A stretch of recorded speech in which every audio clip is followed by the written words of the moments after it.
Welcome to the Tech Talks Daily Podcast, where you can learn and be inspired by real-world examples of how technology is transforming businesses and reshaping industries in a language everyone can understand. Here is your host, Neil C. Hughes. Welcome back to the Tech Talks Daily Podcast. Now, today I'm incredibly excited to be speaking with Emily Snell, President of Allstate Identity Protection. Now, many of you may know them by their former name, InfoArmor, and they've been a leader in the employee benefits space for over 13 years and actually provide advanced identity and privacy protection to more than 30% of the Fortune 500. And today, I've invited Emily onto the podcast to share her deep insight into how identity theft can impact a business. And we'll also hear more about her story. So buckle up and hold on tight as I beam your ears all the way to Arizona so we can speak with Emily about all this, her story, and much more. So a massive warm welcome to the show, Emily. Can you tell the listeners a little about who you are and what you do? You bet. Hi, Emily Snell. I'm the leader of Allstate Identity Protection. Our business is formerly known as InfoArmor. I serve as the CEO, president of the company, and I have the pleasure of working alongside many incredible professionals, both within AIP and Allstate, our parent company, and in our industry of identity protection. And I've got to ask, where did it all begin? Can you share your origin story of where your passion for technology and how the worlds of tech and identity protection collided? Can you tell me a little bit about that and what put you on this path you're on today? Yeah, so I really fell into this market by being in the right place at the right time. Yeah. And as many people say, knowing the right people. So the journey for me started in 2007. When I was asked to join a gentleman by the name of Drew Smith to help start a company in the identity protection space. But I will say that my passion really started when I began to learn of the devastation that people face when they are compromised by an identity incident. And as I think about it, it's much easier to recover from the devastation of something tangible, like a tangible aspect of your life, your home, your car. There's a known process to follow, right? You've got an insurance company to help you through it. But with something intangible and really unknown, like data loss or identity compromise, and the damaging exposure that these things leave victims with, they become scared and vulnerable. And I'll share a quick personal story. I liken the feeling of some of our victims that we help to something that happened in my family when I was a kid. When I was in kindergarten, our home was broken into. And that feeling of being completely exposed and vulnerable and not knowing if it would happen again, it can really haunt you. And the same feelings that we hear described by the victims that we help every day. And the thing that, again, got me back to my passion for this industry is that we are there to provide the guidance and assurance during these traumatizing scenarios and helping our customers know that they will be okay. And as we were working through building the business and doing a lot of research and trying to understand the market and where the market was going, and the headline breaches started happening much more frequently than in years past, I quickly realized that data has value. Everything we do online leaves a trail of information, and it can fall in the wrong hands. And that our digital lifestyles, the thing that we do online or in our apps every day, are creating more and more opportunities for cyber criminals. And that when we think about the people that are at risk, it's not just money that's at risk for people. A lot of people think, oh, identity theft or data compromise, I don't really have that much money anyways. Why would someone want my identity? But really for people, the risks are things like their nest egg, their home retirement, their home retirement, college funds, connectivity to loved ones, and ultimately it boils down to the future of their family. And so back to my personal journey and the origin for me, my journey and my goal in starting this business in 2007 was to really cultivate and grow our company and the company at the time named InfoArmor into a business that was thriving. And our goal was to be acquired by a bigger brand, a powerful brand in the market, which happened to be Allstate in 2018, so that we could continue to impact millions more lives. I love the comparison there of when your home got broken into as a child and the feelings that brought up. Because I think for most people listening, if you were to leave your smartphone, for example, just on a table, if your friends or family could just help themselves and go through all your pictures, all your emails and all your messages, etc., that is horrifying on its own. Never mind a complete stranger accessing all that and then taking some of those photos and pretending to be you. It's a very frightening prospect and becoming more and more common. But here in 2021, obviously your path now, you're with Allstate. Can you tell me how you're providing advanced identity and privacy protection to more than 30% of the Fortune 500? Because that's an amazing achievement on its own, isn't it? It is. It really is. Yeah. So at the beginning of our roots as InfoArmor, we positioned ourselves to first and foremost be an employee benefits provider. So we said, we're not going to take our business direct to consumer. There's players there that are in that market already. We had a unique product that we created for employees of businesses.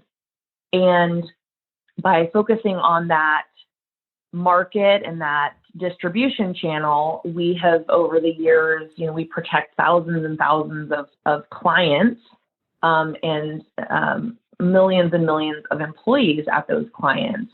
And as you mentioned, that does include a third of the Fortune 500. We work with these companies to help monitor their employees' information for suspicious activity, and then we alert that employee of potential fraud.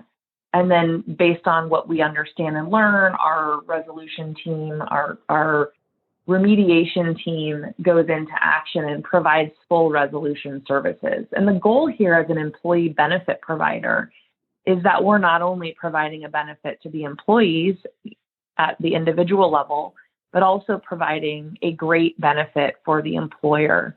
And we're able to help those employers reduce the effects of identity theft on their employees and the impacts to their business. As we think about what our goal is, right? We've got these employees that are part of our network, and we try our best to catch fraud early. We help victims protect themselves, and we set them up for success at their company.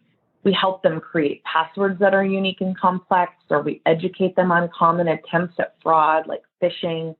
And it's less likely that a cyber criminal will use their personal information to access company systems for malicious intent like ransomware or a data breach. If we can help these employees practice good online hygiene. And then our Allstate Digital Footprint is a product that our employees that have our service have access to. And it gives the members a list of all of their online accounts, including long forgotten ones. I'll give an example. I had an account with a fitness app that I didn't use anymore. And I had downloaded the app and I still had an account. And when I ran my Allstate Digital Footprint, it reminded me that I had this account with this fitness app. And with the Allstate Digital Footprint, it also let me know what I agreed to when I signed or checked the box for the terms and conditions, and more importantly, the privacy statement that I checked the box for when becoming a member of this app. And what I didn't know, because I, of course, didn't take time to read the privacy statement when I signed up for this service many years ago, is that I had agreed for this company to use my information, to sell my information, to use it for marketing purposes, and not keep my information private. And the Allstate Digital Footprint, what it does is we have machine learning that goes in and scans the privacy statements of hundreds of thousands of companies out there. And it tells our users what they agreed to when they click that box. And then we give the user, in my case, myself, the opportunity to check a box within our app and say, I no longer want to have a relationship with this business. I no longer want them to use my data. Please request an account delete from that organization. And the app does it all for you. So with my case, I was able to click the box that says, I don't want a relationship with this company anymore. I don't want my data out there. I don't want them sharing it. So the technology requested an account deletion. Due to the new laws and regulations in the market, we're able to rely on these companies to actually delete our information from their systems. And that is a perfect example there. And if we think, and when I say we, I mean me and your good self there, and everybody listening around the world, and how many apps that we've downloaded since 2008 when the Apple App Store opened and the Google App Store opened around that time too, I believe. If you think how many dozens, if not hundreds of apps that we've downloaded in that time that we don't use and have long forgotten about, that have still got access to that information, it's quite a scary thought, isn't it? It is. And, you know, it's fun. What we want to do is we want to help consumers make the choice. Yeah. Consumers need to be educated enough to know where their information is and how companies are using it. And in some instances, if I was still using that app, or let me give a different example, I use a ton of delivery services in my life today. Yeah. I use grocery delivery services. I use food delivery services. Basically, anything I do, I can get through one of my delivery apps. And I have read the privacy policy of those apps. And you know what? The service I get outweighs the risk I feel with what data I'm sharing. Yeah. Contrast that to the fitness app that I was talking about. I don't get the service from that app anymore, and I'm not willing to exchange my data in order to use that service. But the point is, consumers are uneducated. They don't know what to read, what to look for in the privacy policies. They don't take the time to look. But giving people the information that they need to make educated choices about how they want their data to be used is one of our goals. That's a great point again. And especially if we take this into the workplace, and there's so many changes happened there over the last 18 months, and we're no longer shackled to a corporate PC, a corporate telephone, and sitting on the corporate network. We're now working from any location, any device, at any time. But I'm curious, from the conversations that you're having, are boardrooms waking up to the business impact of employee identity theft, or are you still finding that they're learning the hard way and they come to you after an attack, or are they getting more proactive? You know, I'd say the short answer on are they waking up is the answer is yes. It's been a slow journey. The boardrooms certainly appreciate security. They demand it from their executive teams. There's no excuses when it comes to security. But what they're often still missing is the linkage between their employees and the risk to their companies. And we try to help bridge that gap for them. What boardrooms are, as you mentioned, especially aware of in this current environment, is that the pandemic led much, if not all, of the workforce to begin working from their homes.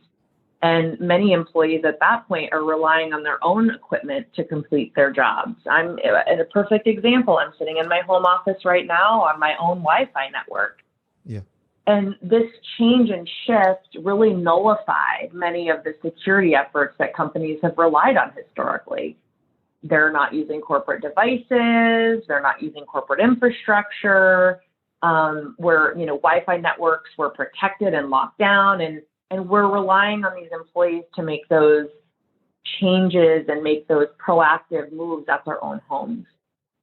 The other thing that's interesting is that 70% of employees are now using personal devices for work, even when they're told not to. So they're at home, they've got a laptop that they prefer, they've got a personal iPad that they'd rather work on out in their backyard, and their family members may and oftentimes are using those same devices for school and leisure. We've got kids at home, multiple children needing multiple devices. And we've got lots of different things that are competing for security access points within our corporate systems.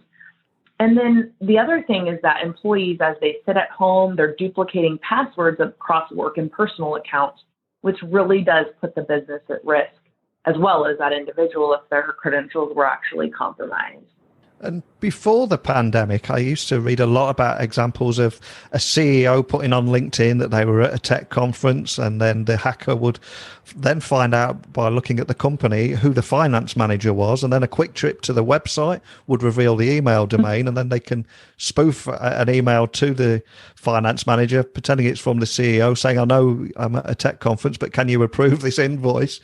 That's just one example. But do you have any examples of how personal data is most commonly stolen from employees in the workplace?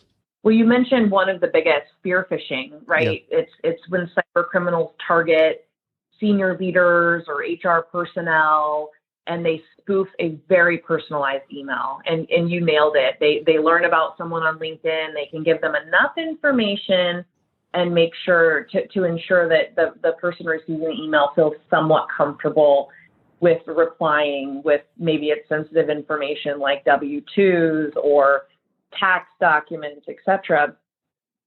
That's a very, very common one. And then the other one is just plain phishing, which is when a mass email is sent to employees in attempts to get them to click a link and directly provide information that the criminals want to steal. Login credentials are a big one right now. These emails do often appear to be legitimate, but will have signals that they're scams, such as, where the sent address is from. One that I personally received the other day was a text message to my work phone number, and it had a link in it, and it said it was an unknown sender for me, but it said that my PayPal account had sent money to an unknown recipient, and that I needed to act quickly to ensure that this was an accurate transaction. Well, I acted, but first I knew that I should hover over the link that it was routing me to. And I did notice that the URL was not paypal.com. Most people don't stop to do that.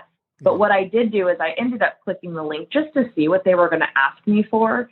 It looked just like a PayPal landing page, a login page. And what they were asking me for was my login and password. And if I did end up giving that information, those fraudsters would have acted very quickly to actually log into my PayPal account. So it's imperative that we educate employees on these tactics and that we help them spot signals of phishing emails or phishing text messages, spear phishing when it particularly looks personalized and direct. And of course, the data breaches, half, if we look at our Allstate digital footprint, the data breaches, half of our users have at least one breach notification that comes up through those online accounts. So it's much more common than people think. And just to bring to life what we're talking about here in business terms, do you have any examples of the kind of costs that employees end up incurring because of breaches like this? Yeah, I mean, there's cost to the employee and the employer. If an employee doesn't have a protection plan in place, it's 200 hours on average that it takes them to resolve the repercussions of identity theft, over the course of 6 months. And obviously, with a service that's taking care of that for you, those hours go close to zero. From an employer perspective, we know cost isn't that they aren't just money. So we have the enterprise can have security threats. We have decreased workforce productivity, higher employee turnover, and the employer also has suffered this year in 2020 and 2021 by unemployment fraud.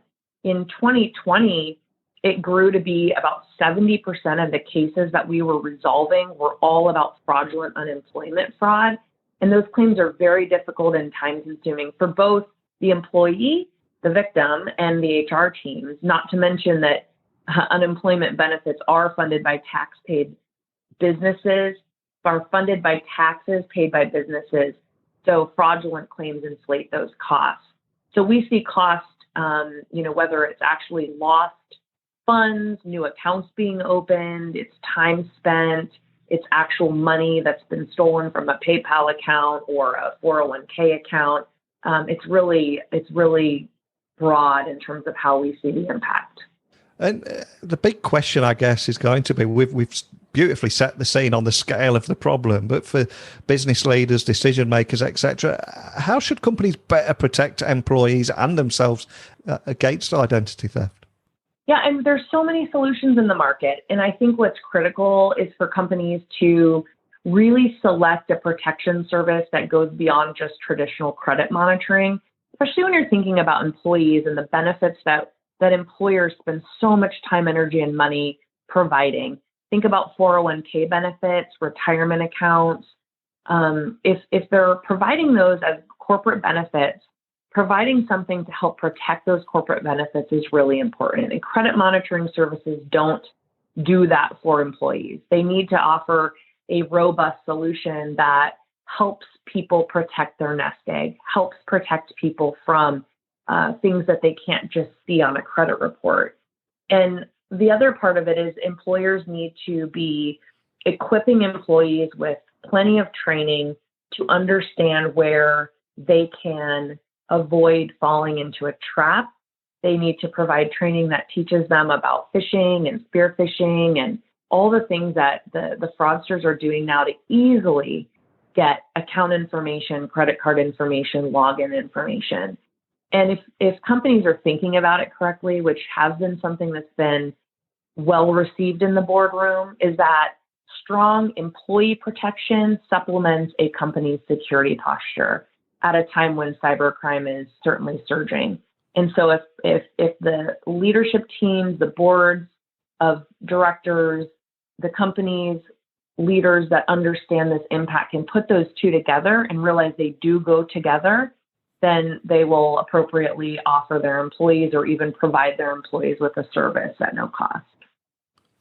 And so much has changed in the last 18 months, and I expect that the speed of technological change and the landscape is going to continuously evolve. So I appreciate you probably can't share too much, but what's your biggest focus going to be over the next 18 months at Allstate as we move forward?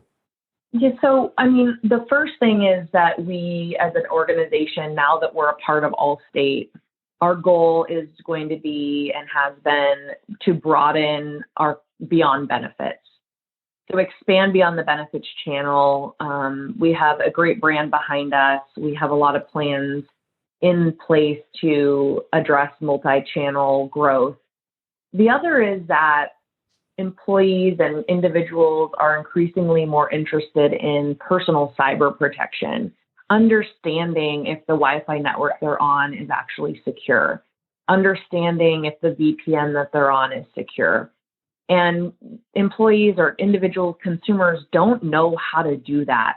So bringing more personal cyber protection into the hands of employees in one place is something that we're thinking about. And we continue to explore new ways to help people stay in front of growing threats to their data. We want to make sure that employees have and individuals have the ability to make decisions about where their data is used and what their footprint looks like. And it's really a problem from, toddlers to seniors. Everyone's vulnerable, and family protection becomes more essential as we have a rapidly changing world around us. We will be bringing more innovative solutions to families to become more secure. Fantastic. And we started today's podcast talking about your origin story and how you were put on the path that you're on today. But I'm now going to have a bit of fun with you and ask you, what was the soundtrack to your career in tech there? Was there a particular song or piece of music that has inspired you, accompanied you, or just helps you get your head in the zone before going in a big meeting or something? Is there a particular song and story you can share that we can add to our Spotify playlist? You bet. Absolutely. Well, it's a little bit of a funny one, and may sound a bit obnoxious if you take it at face value. One of the songs that our team used to get all fired up by, and we'd share the lyrics with each other, or we'd send a clip of the song. When you start a company, one of the most important things is growth and sales and winning business. And when we started the business, we were hungry, we were aggressive in the market, and we wanted to win. And so one of the songs that we've, as not just me, but my leadership team has enjoyed together is the song All I Do Is Win by DJ Khaled. Oh, what a great choice. Yeah, certainly get everybody pumped up. So I'll proudly add that one to the playlist. But before I let you go, before we have everybody singing and dancing, if anyone wants to find out more information about Allstate, the work you're doing, the topics we discussed today, how to contact your team, etc., where's the best place to start? Yes, so listeners can get in touch with us and learn more about the protection services at our website, which is allstateidentityprotection.com. They can also follow Allstate Identity Protection on Twitter, LinkedIn, and Instagram. We have lots of great information and content that we're providing from a consumer perspective and for businesses as well. So if anyone's interested in more, please don't hesitate to get in touch with us. We would love to help in any way that we can. I can't thank you enough for coming on today, perfectly setting the scene on the scale of the problem, but also the solution and why and how companies should better protect employees and themselves against identity theft. But more than anything, thank you for taking the time to come on here and share your story too. Thanks again. It was a pleasure. Thanks for having me. So a huge thank you to Emily for sharing her story and expanding on how personal data is most commonly stolen from employees in a business, what costs employers typically incur from these breaches, and also why and how companies should better protect employees and themselves against identity theft. It's such a big topic at the moment. And if this is your area of expertise, or if you have a similar story to share, please email me, techblogwriter@outlook.com. My website is techblogwriter.co.uk. I am on a mission to connect with each and every one of you listening out there, so feel free to send me a message, and I'll be back again tomorrow, same time, same place, clogging up your podcast feed. So a big thank you for listening, and until next time, don't be a stranger. Thank you for listening to the Tech Talks Daily Podcast with Neil C. Hughes. Remember, technology works best when it brings people together.